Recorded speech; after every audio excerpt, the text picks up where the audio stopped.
Welcome to the Learning Pines YouTube. We hope this video helps. In this video, I will show how to make peanut butter noodle sauce.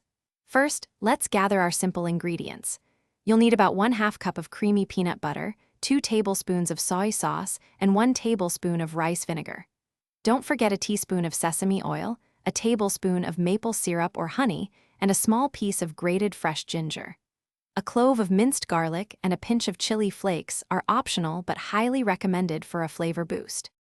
Now let's combine everything.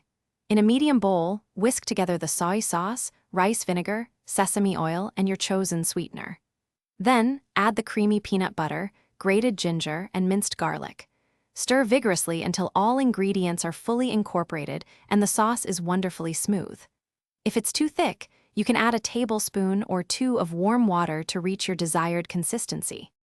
Achieving the perfect consistency is key.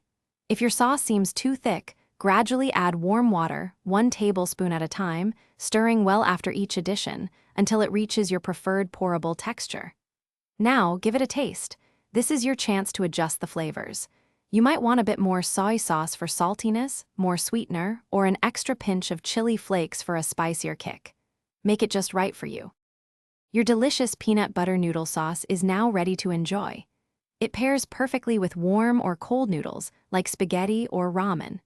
Just toss the cooked noodles with the sauce and add your favorite fresh vegetables, such as shredded carrots or bell peppers. For an extra touch, garnish with chopped peanuts, fresh cilantro, or a sprinkle of sesame seeds.